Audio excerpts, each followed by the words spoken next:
大家好，我是丽姐，欢迎大家来听相亲故事，感谢大家的订阅。今天要给大家讲一个特别让人唏嘘又温暖的故事，关于我们的女主角小杨。她呢是个上海姑娘，从上海郊区一路读书拼到市区，在一家外企当高管，年薪100万呢。长得那叫一个水灵，1.65米的个子，皮肤白净，眼睛大大的，笑起来特别治愈。小杨从小在一个幸福的家庭长大，爸妈经营着几套自建房，靠收租过日子。他上头有个大哥，下面还有个小弟，都在上海打拼。爸妈对他特别宠爱，从小就说闺女要找个上海本地人，在身边照应。可是天不遂人愿啊，小杨第一段婚姻就让他吃尽了苦头。5年前，经人介绍认识了一个上海本地小伙，条件也不错，在证券公司上班。两人恋爱半年就结婚了，婚后却开始了他的噩梦生活。丽姐，我真是想不到婚后会是这样。小杨来找我倾诉的时候，眼泪都在眼眶里打转。原来婚后两人一直没要上孩子，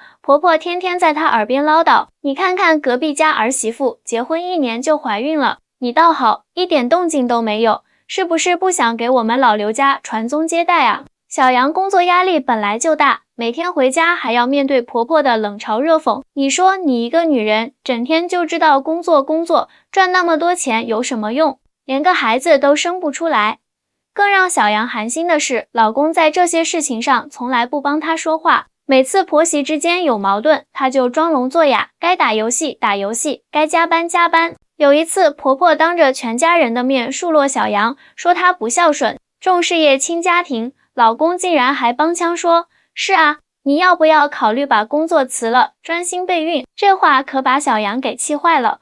我凭什么要辞职啊？我们又不是没有经济压力，再说生孩子也不是我一个人的事情吧。后来实在受不了了，小杨提出要去医院检查一下，结果你们猜怎么着？检查报告显示，小杨各项指标都正常，倒是她老公输精管有问题。这么多年来，婆婆一直在责怪小杨，结果问题根本不在她身上。知道真相后，婆婆不但不道歉，反而变本加厉的找茬，说什么你肯定在外面做过什么手脚，年轻时候太疯玩之类难听的话。老公呢，知道自己有问题后，不但不配合治疗，反而整天借酒消愁，醉醺醺的回家，还要对小杨发脾气。这样的日子持续了整整5年。直到去年年底，小杨终于忍无可忍，提出了离婚。我真的太累了，丽姐，这个家压得我喘不过气来，这个决定可不容易啊。毕竟在我们传统观念里，离过婚的女人多少都会被指指点点，但是我们小杨够勇敢，她说与其在一个不幸福的婚姻里煎熬，不如重新开始。离婚后的小杨把自己完全扔进了工作里，每天早出晚归，生怕自己一闲下来就会胡思乱想。有一天，公司安排他去参加一个商务交流会，就在那里，他遇到了阿正。阿正是台北人，在台湾开了一家电子厂，主要生产高精密零件，经常和大陆的企业有业务往来。个子高高的，戴着一副金丝眼镜，说话轻声细语的，一看就是个绅士。丽姐，第一次见到阿正的时候，我心里咯噔一下。小杨跟我说起出狱的场景时，眼睛里还带着光。他不像其他人那样急着表现自己，反而很认真的在听我说话，还会适时的补充一些专业见解。阿正也被小杨的才华和气质吸引住了。会后，他主动加了小杨的联系方式，说想多交流一下行业经验。就这样，两个人开始了每天的网上连聊，从工作聊到生活，从理想聊到过去。小杨发现，阿正和他之前接触的男人都不一样，他会记得他说过的每一句话，知道他喜欢喝什么茶，爱吃什么点心。每次视频，他总会细心地问他今天工作累不累，有没有好好吃饭。有一次我感冒了，随口在视频里提了一句，第二天就收到他快递来的药和红豆汤。小杨说这些的时候，脸上洋溢着幸福的笑容，那种被人真心关心的感觉真的很温暖。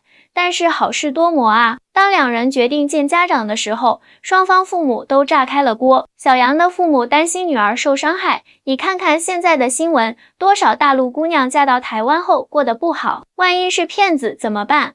阿正的父母也有顾虑，大陆女孩是不是冲着钱来的？文化差异这么大，能过得下去吗？小杨自己心里也打鼓，我之前的婚姻就不幸福，这次会不会又错了？台湾和大陆差异这么大，我能适应吗？但是阿正特别有耐心，他说感情需要时间来证明，我愿意等。为了让小杨父母放心，他特意请了年假，来上海住了1个月，每天变着花样给大家做台湾小吃，陪叔叔阿姨看看周边房子的租金行情，跟小杨的哥哥弟弟一起打球。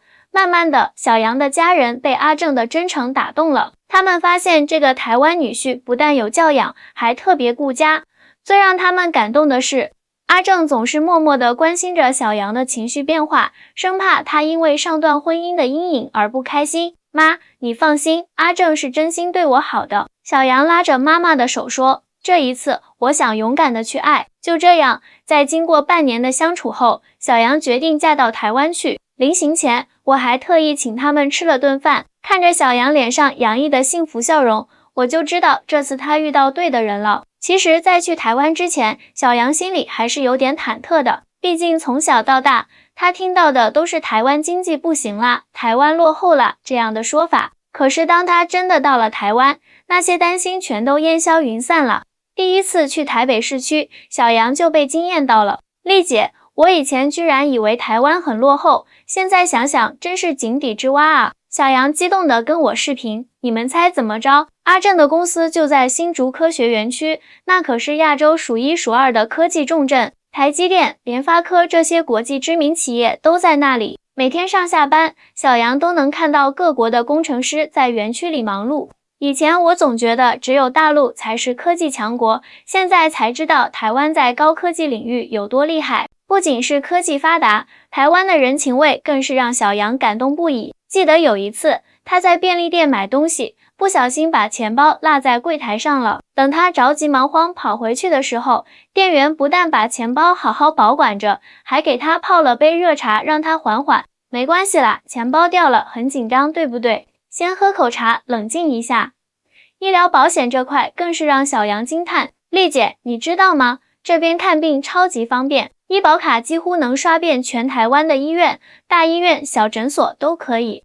医生会很耐心地跟你解释病情，不会像我们那边那样匆匆忙忙的。最让小杨感动的是台湾社会的人性化，公共场所到处都有无障碍设施，怀孕妇女、老年人都能享受到特别的关照。这里的人真的很替别人着想，连公车司机看到老人家上车都会特别放慢速度，等人家坐稳了才开车。阿正的家人也都很照顾小杨，婆婆知道他喜欢吃凤梨酥，就手把手教他做。儿媳妇，妈妈教你做，以后你想吃随时都可以做给自己吃。这种温暖的话语让小杨想起了之前的婚姻，眼泪都快掉下来了。公公呢，每次看到新闻里有大陆的报道，都会特意叫小杨一起看，跟他讨论两岸的异同。我们都是炎黄子孙，文化都是一样的，只是因为历史原因走了不同的路。这样包容的态度让小杨特别感动。更让小杨没想到的是，在台湾，很多外国人都对台湾的文化特别感兴趣。以前我总觉得外国人肯定对大陆更感兴趣，但是来了台湾才发现，这里的人文气息、生活方式反而更吸引他们。工作方面，阿正的工厂效率很高，但是对员工特别好，每天准时下班，加班都要算加班费。遇到员工家里有事，阿正都会让他们先处理私事。以前在上海，我总觉得拼命工作才是正确的，现在我才明白，工作是为了生活，而不是活着就是为了工作。小杨还发现，台湾的教育也很先进，邻居家的小孩从小学就开始上创意思维课，老师会鼓励孩子们独立思考，而不是一味的刷题。如果以后我们有了孩子，我希望他能在这样的环境里长大。小杨憧憬地说，在台湾住了一段时间后，小杨越来越喜欢这里的生活节奏了。丽姐，你知道吗？这边的人虽然工作认真，但是很懂得享受生活。周末的时候，阿正总会带着小杨去探索台湾各地，有时候去九份老街吃美食，感受古早味的台湾；有时候去垦丁看海，享受阳光和海滩；有时候去阳明山泡温泉，在户外池子里一边泡汤一边赏月。最特别的是，阿正特别会照顾人的感受。小杨开心地跟我分享，他知道我喜欢拍照，每次出去玩都会帮我找最好的拍摄角度，而且他从来不会抱怨我花太多时间拍照，反而会说，老婆，你站那边光线比较好。在台湾的日子里，小杨也慢慢学会了很多当地的生活方式，比如说，他现在会用台湾腔说好呀，谢谢你哦，还学会了泡台湾高山茶，腌制各种小菜。婆婆看他这么用心，高兴得不得了。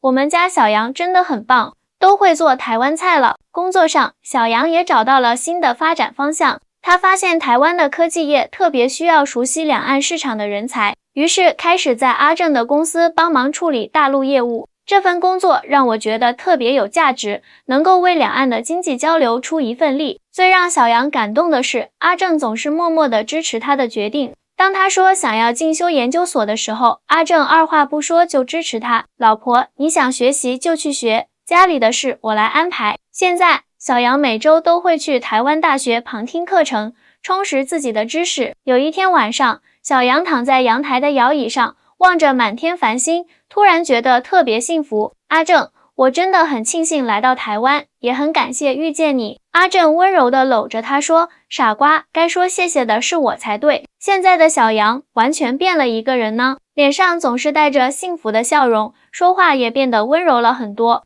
前几天他还给我发信息说，丽姐，我现在终于明白幸福的婚姻是什么样子了，不是要互相改变对方，而是包容、理解，然后一起成长。各位小仙女们，听到这里，你们有什么感触呢？其实感情这种事情真的是很奇妙的，有时候你觉得天要塌下来了，可能转身就遇到了对的人。就像小杨一样，在经历了上一段失败的婚姻后，反而让他更懂得珍惜现在的幸福。那么小杨和阿正的故事到这里就告一段落啦。希望天下有情人终成眷属，也祝愿每个人都能找到属于自己的幸福。别忘了点赞订阅，想听更多故事的小可爱，记得关注丽姐哦。